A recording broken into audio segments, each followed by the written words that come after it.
I could be like the next Malcolm X or the next Martin Luther King, but I don't want to be the next Martin Luther King or the next Malcolm X. I want to be the first José Lugo. And I think film is one way I can reach a lot of people.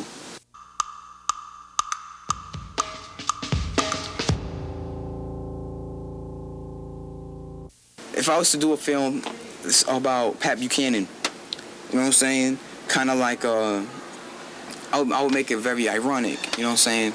It wouldn't be a documentary.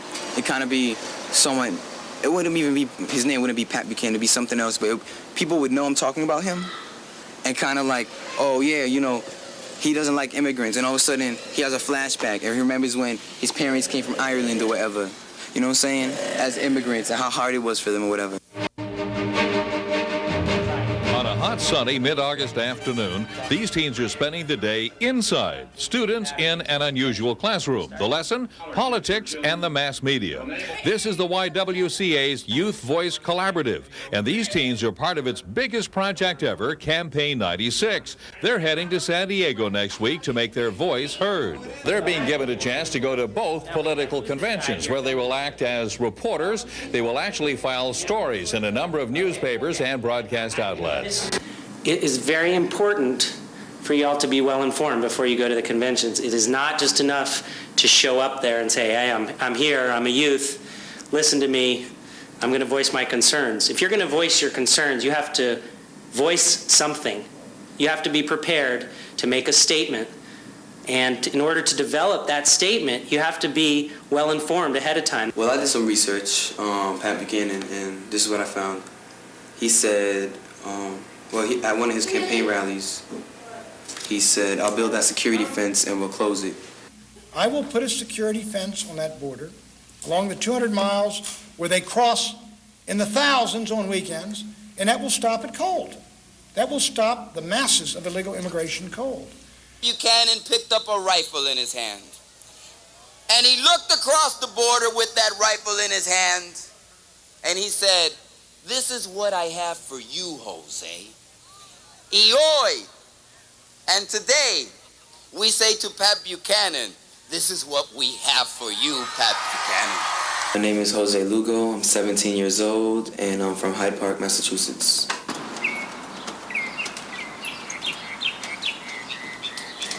My favorite color is green.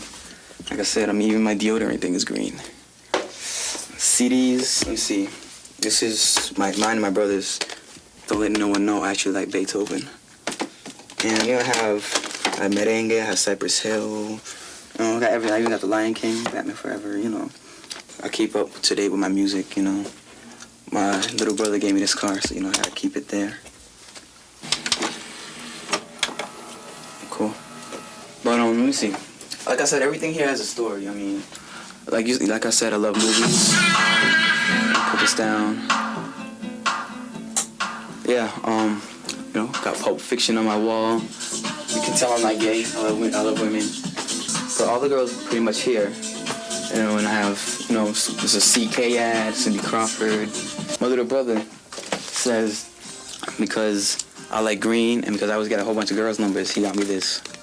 My little phone book and stuff. And if you look through this, my girlfriend looked at this the other day. She got kind of upset, because let me see. There's Angeli, I met her in Somerville.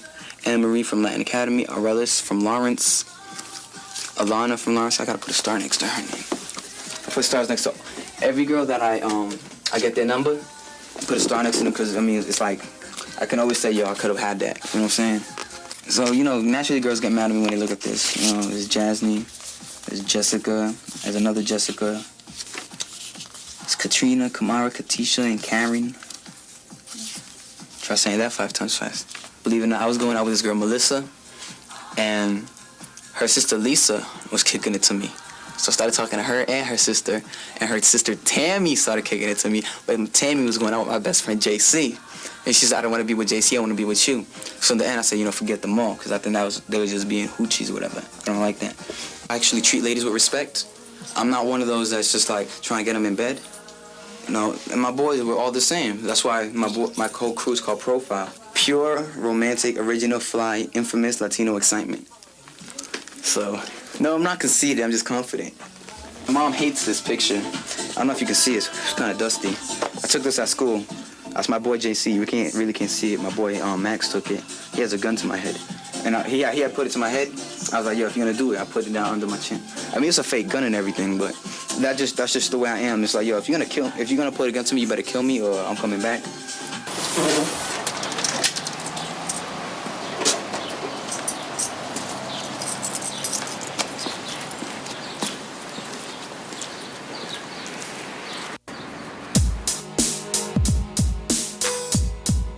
I've always heard of Pat Buchanan, and I've always resented him. When he talks about immigrants, he started scapegoating the Latin culture. So if I could meet anybody during Campaign 96, I want to meet Pat Buchanan. I want to actually have the chance to ask him a few questions. I was working at the Puerto Rican Festival doing voter registration.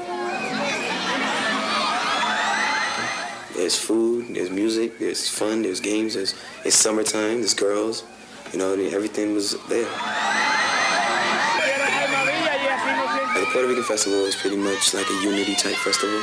What we do is there's like a parade on the last day of the festival, and you see cars, all the hooked up cars with systems, all the hooked up cars, bikes, people marching, organizations marching. That work with the Puerto Rican community.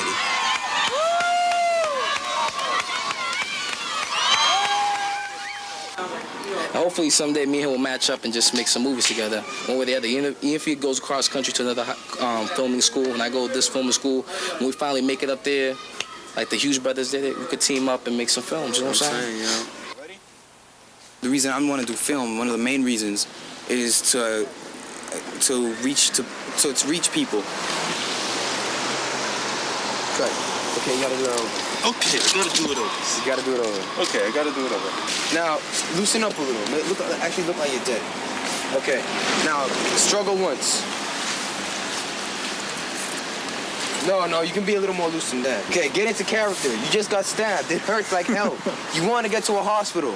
I've grown up in the ghetto. I've seen the ghetto. I've seen people, I've heard people get shot. I've seen my family, whatever, you know what I'm saying? I've seen my family get locked up. I've seen, I've experienced all of that.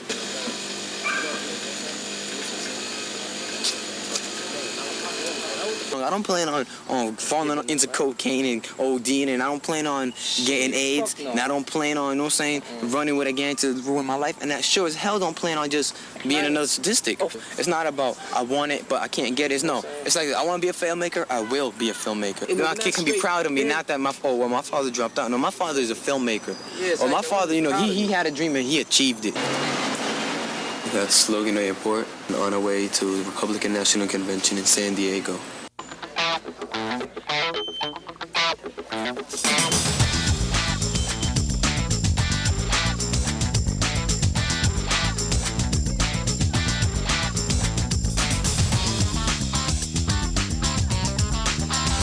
United Airlines Flight 1623, non-stop service to San Diego.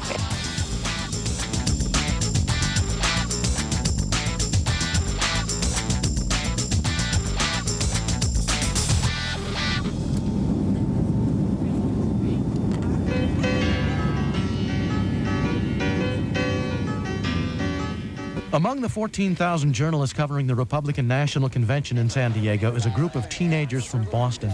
They're part of the Youth Voice Collaborative, a Boston-based organization that tries to involve more teenagers in journalism, as well as get the mainstream media to pay more attention to youth issues. José Lugo is 17 years old. He's a senior at Fenway Middle College High School. He's been filing reports for the Spanish language radio El Mundo. What do you think about San Diego? It's okay, it's not all that.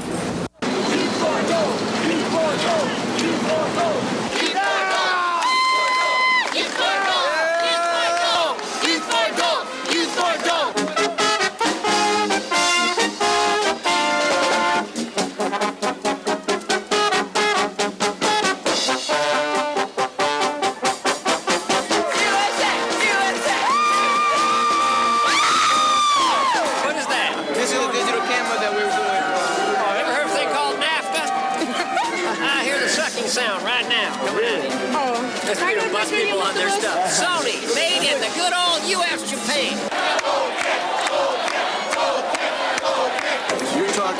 talking to the guy who's the grandson of an immigrant. Right, I know. And I believe that legal immigration in this country is good for America. I think that illegal immigration and enticing people to come here for benefits that they really don't deserve is wrong. And that's why I believe that this party's platform is going to be good for your future and my kids and your kids. Okay? More tragically ignored by Bill Clinton. All right, let me see. He said, okay, catch this on tape in case I forget. Legal immigration is good, illegal immigration is bad.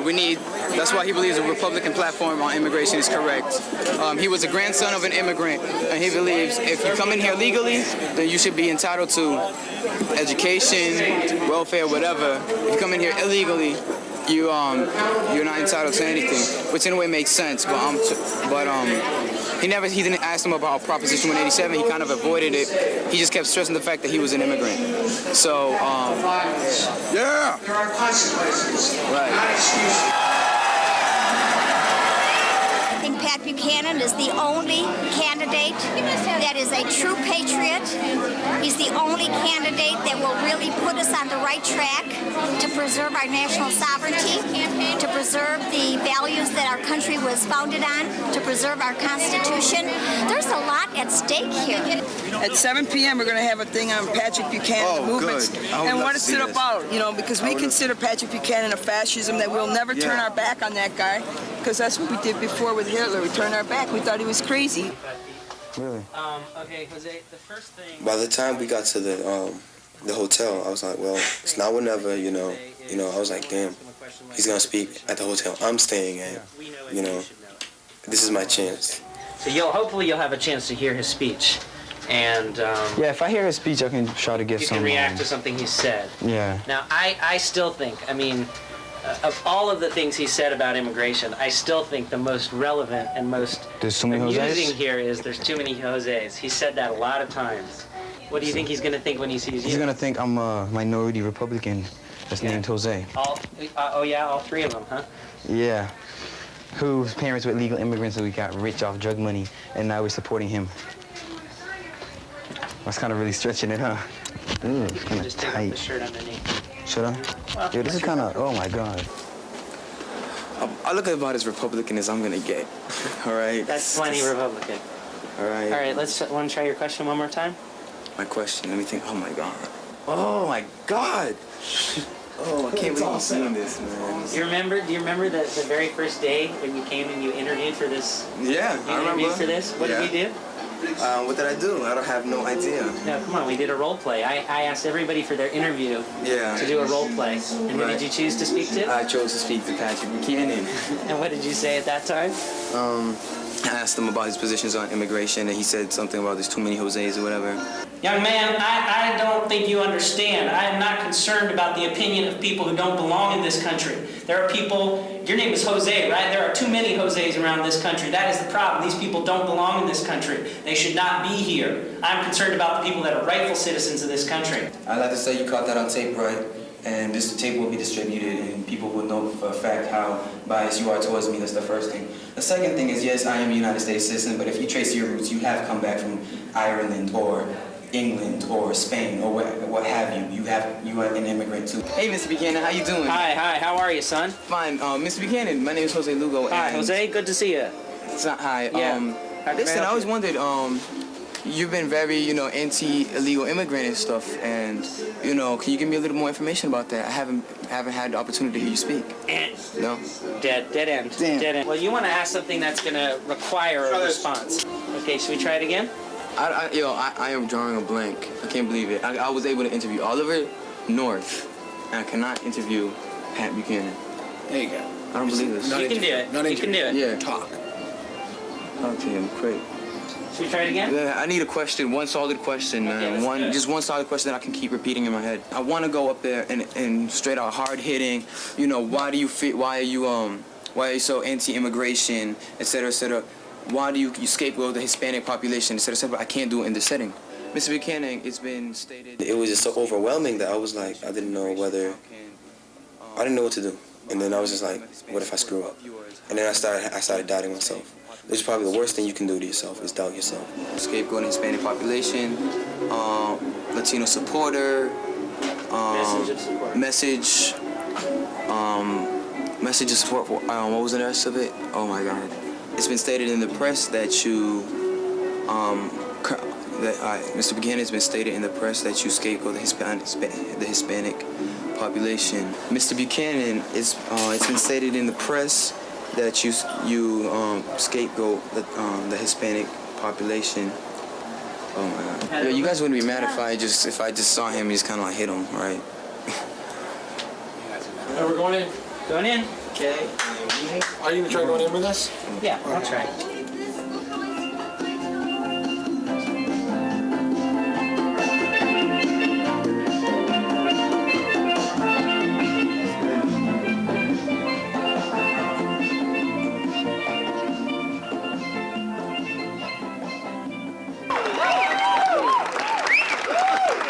Thank you. Thank you, baby.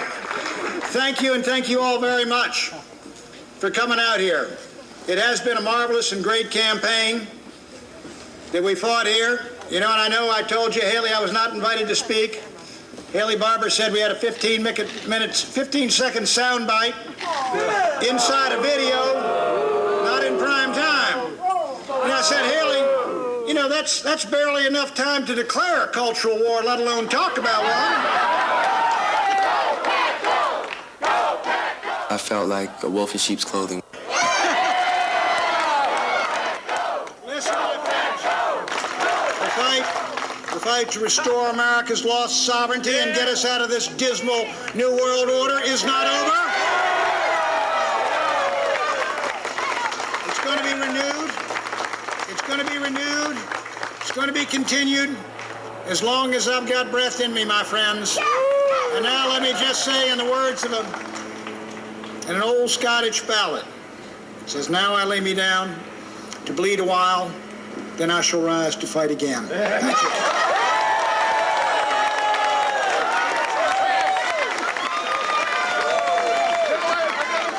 The supporters of Buchanan in the Massachusetts delegation presented him with a pitchfork because he's leading the quote-unquote peasants' revolution.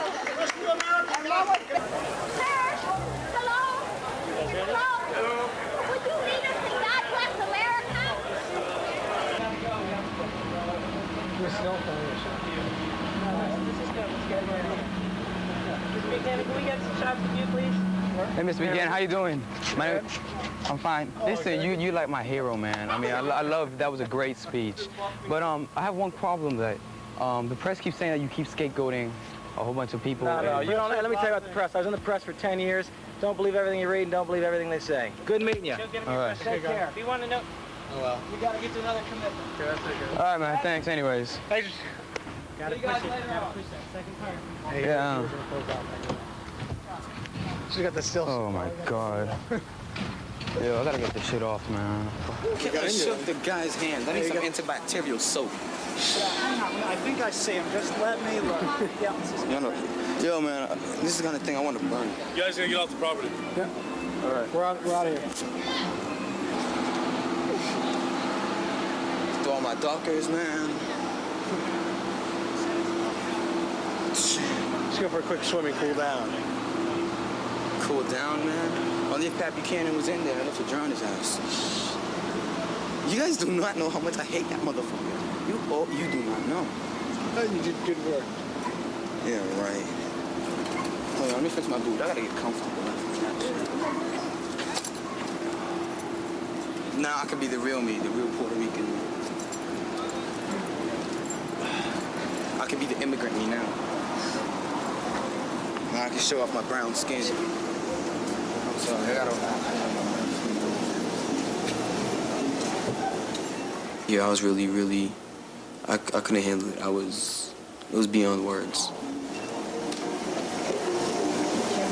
Can't believe I swallowed my pride. You did well. You did really well. Yeah, but I mean, I know I'm an actor, but come on, I cannot. That's my own pride. Yeah, come on inside. That's good stuff, though. Yeah, right. Oh my goodness. I mean, I have a lump in my throat, okay? I feel dirty. I feel dirty. I can't believe this. I don't know. It felt like the lowest feeling on earth. Kind of like if I was Jewish and I shook Hitler's hand during the Holocaust type feeling. The kind of feeling like I was a slave, just separated from my family, sent off to Alabama where my family's probably in Tennessee, alone at the age of 10, greeting my master and calling him, yes, sir, master, doing everything for him. That kind of low feeling. Like, if I don't do what I was supposed to do, I would have got shot. Because if I came in there anti-Pat Buchanan, I would have been lynched. I seriously believe that. I mean, looking at this right now, if I had no chance outside, if I was one of these quote-unquote ghetto screw-ups that had no future, I would honestly, like my boy Al Pacino said, take a flamethrower to this place. I cannot handle this. You don't understand. When I was there, you know how hard it was for me to suppress the anger I feel after all the ignorance that he said? I felt like, I just wanted to be like, I held the dude. You see what I'm saying? He was in my hand. I could have easily just pulled him. Oh my God, oh my God. Probably the most ignorant man I have ever met. Ever. What things has he said that you think are ignorant or racist? Well, some of the things he said today about the peasants' revolution or whatever, and yet there's a whole bunch of rich, there's a whole bunch of upper middle class, white Anglo-Saxon Protestants up in that piece, talking about, the peasants' revolution, and they all have probably, small yachts themselves. I'm gonna put this on my wall in a secluded place, away from everything, where I can see it every morning when I wake up, because it's people like that that made me realize what my dreams are, and that people like that are not gonna hold me back. I'm gonna go for my goals, I'm gonna capture my goals, I'm gonna do everything in my power to become what I want, when I want, how I want, why I want. People like Buchanan are not gonna stop me. My dreams are my dreams, and no one can take those away from me. As ironic as it may sound, Buchanan actually did something good for me. And now let me just say, in the words of an old Scottish ballad, it says, "Now I lay me down to bleed a while, then I shall rise to fight again." Thank you.